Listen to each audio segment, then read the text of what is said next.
I like Janis Joplin, James Brown, James Tina Turner, so on and so on. Oh, that's a good list. From the moment Courtney Hadwin stepped onto the AGT stage, people knew she wasn't just another young singer.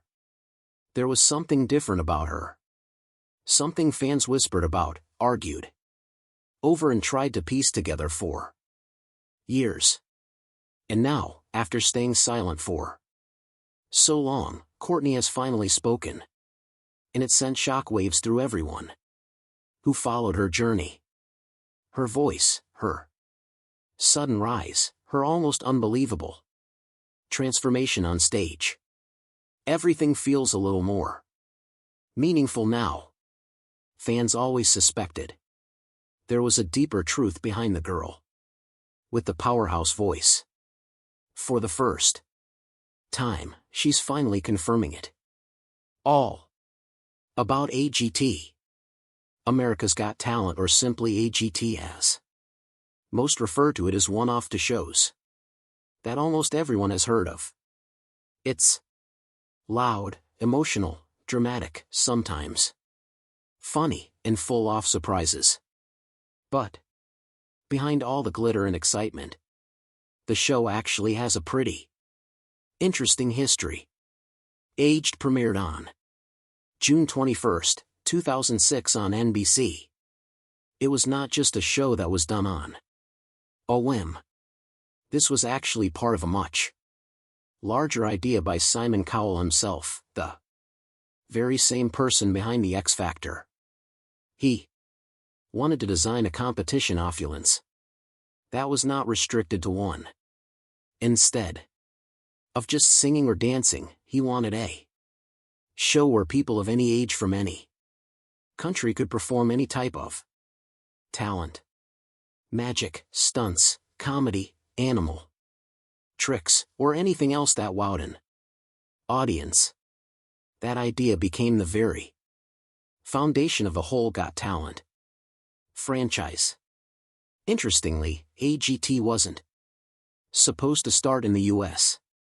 The plan was to launch a British version in 2005 and 2006 with TV star Paul O'Grady as host.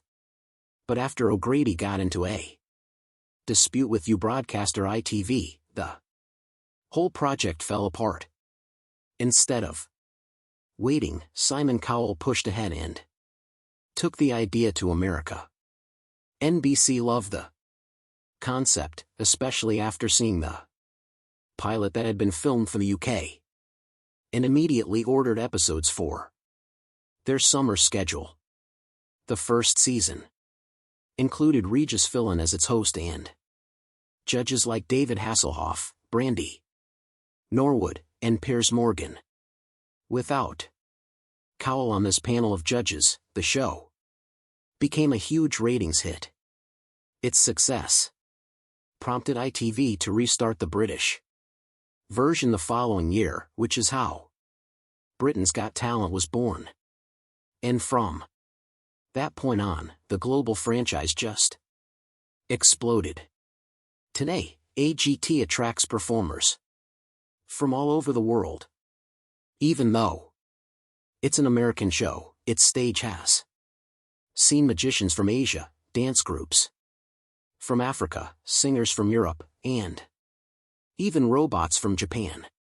The current judges are Simon Cowell, Hal Mandel, Mel B, and Sofia Vergara. And Terry Crews is the host. Winners of AGT get a huge cash prize, and since Season 3, the opportunity to headline a show on the Las Vegas Strip dream for many entertainers.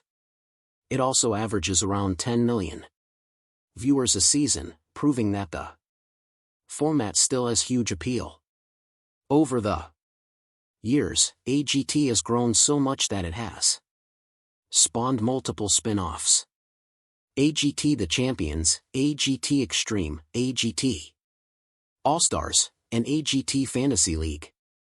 A book called Inside AGT was even released in 2013, sharing behind-the-scenes stories. and interviews with past contestants. In other words, instead of merely being a hit, AGT created a worldwide legacy that continued to bring into the spotlight extraordinary talents from every part of the globe.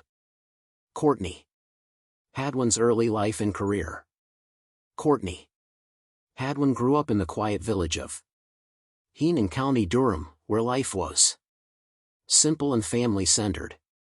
She lived at home with her parents Paul and Ann Myrie, along with her younger siblings, her brother Paul and her sister Melissa, who were always by her side cheering her on.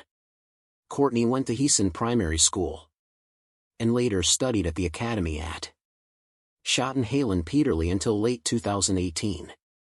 From the very start, teachers and friends realized she wasn't like the other kids. She was shy, yes, but she had a voice that could absolutely shake a room. To shape that voice, Courtney trained at several places: Schotenhall Theater School, Tash and Peter, Peanuts Master Classes, the Kate Sir School of Music, and Julie Miles's Vocal Ovation. Each space helped her build a little more confidence.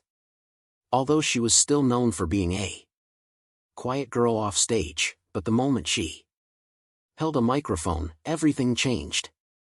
Most people know Eros the standout finalist from America Has Got Talent in 2018, but her journey actually started years earlier. Her first singing competition audition was Teen Star in Newcastle in April 2015 when she sang Bob Dylan's Make You Feel My Love. She reached the grand final, which for such a young talent was quote an accomplishment. Then in the same year, her singing of Say Something during lunchtime at school went viral, alerting others who hadn't heard her name before. In 2016, she won Hartley's Performer of the Year award. And in 2017, she opened at the South Tyneside Festival for Sister Sledge in front of 1,800 people. She also sang at a fundraiser for youth support in 2018 to help raise money for children with serious illnesses. Her Big Thief breakthrough came when she auditioned for The Voice Kids UK in 2017 with Tina Turner's Nutbush City Limits. William was so impressed he asked her to repeat part of the performance just so he could see her dance again. She chose Danny Jones as her coach and made it all the way to the finals, performing iconic songs such as I Got You, I Feel Good, and I Am Telling You I'm Not Going. Then came America's Got Talent in 2018. Her true turning point. Courtney walked on stage looking shy and nervous. But the moment she started singing Otis Reading's Hard to Handle, everything exploded. The audience went wild. Howie Mandel compared her to Janis Joplin and hit the golden buzzer on the spot, sending her straight to the live shows. Her audition quickly went viral, racking up over 200 million views. Although some viewers later complained about her hidden experience on The Voice Kids, her family and teachers came to her defense, describing how she's always been extremely shy and how many of the contestants on AGT had competed elsewhere previously. Courtney never won AGT, but she went on to perform in Las Vegas with the winner. Shin Lim signed a record deal with Psycho, and Arista Records released her own original music and came back for America's Got Talent, The Champions, with her song Pretty Little Thing. Today she remains one of the top 50 contestants of AGT worldwide, indicating that her talent, confidence, and journey have only just begun. Courtney's journey into original music and independence after performing her original song Pretty Little Thing on America's Got Talent, The Champions. At just 14 years old, Courtney Hadwin took her first big step into releasing music. On October 25, 2019, she dropped her EP entitled The Cover Sessions. It featured her live covers of songs like Harry Styles' Sing Off the Times, Lil Nas X's Old Town Road, The Jonas Brothers' Sucker, and Louis Capaldi's Someone You Loved. Instantly, she was called an exceptional talent with a voice and spirit well beyond her years, something her fans knew all along. When asked to name the acts that inspire her musically, Courtney smiled and said the list is really long with some key inclusions being Little Richard, James Brown, Janis Joplin, and MC Jagger.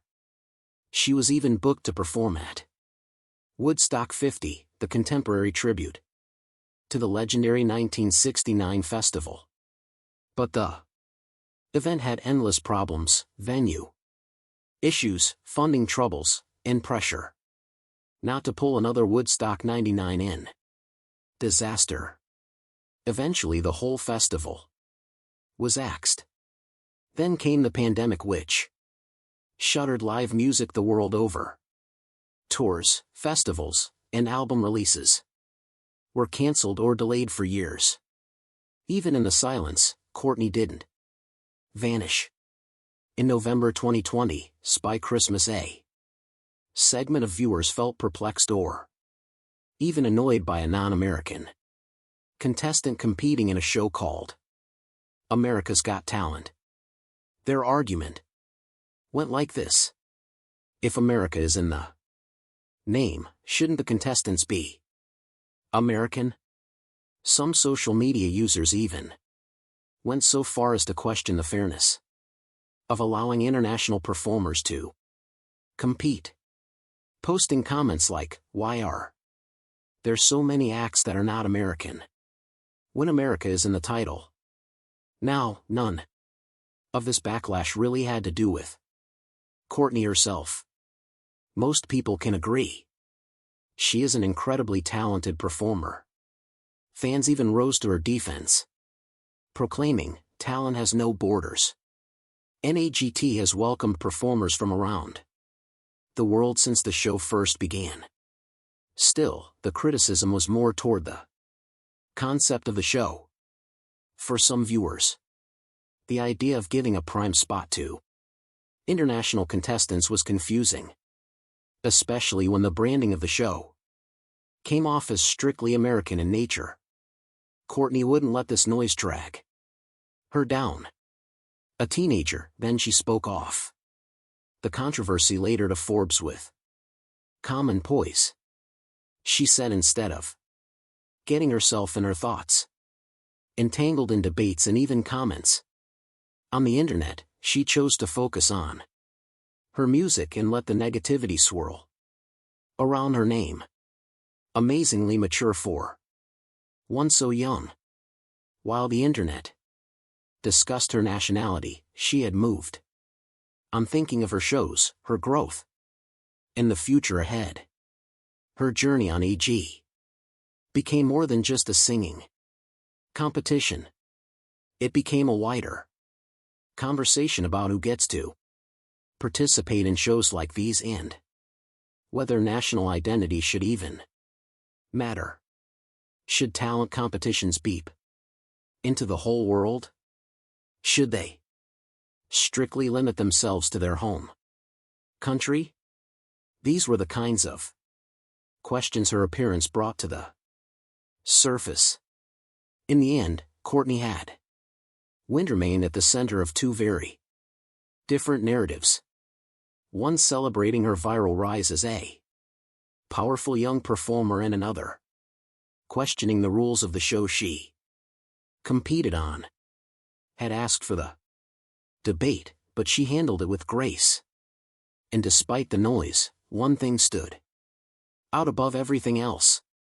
Her talent was undeniable. The pressure of expectation and the eventual shift. The moment Courtney Hadwin burst onto the stage of America Got Talent in 2018, the buzz around her was immediate and massive. She seemed headed for the top. Her audition went viral. The judges raved and many fans were ready to crown her as the winner. But as the show progressed, things changed. And for some viewers, her frontrunner status turned into a burden.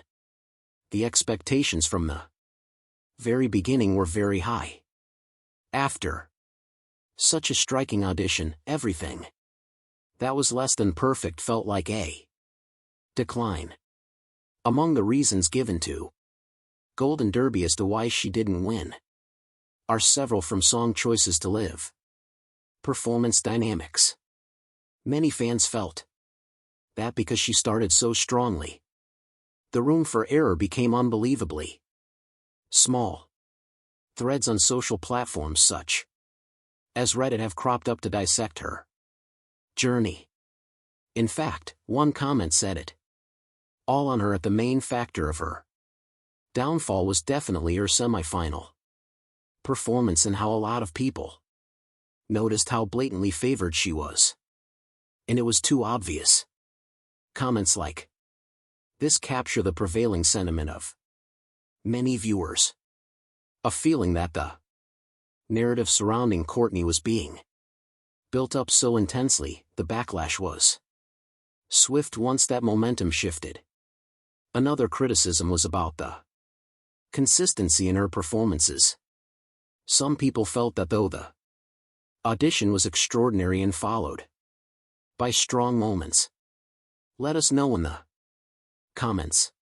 And don't forget to like, share, and subscribe for more updates just like this.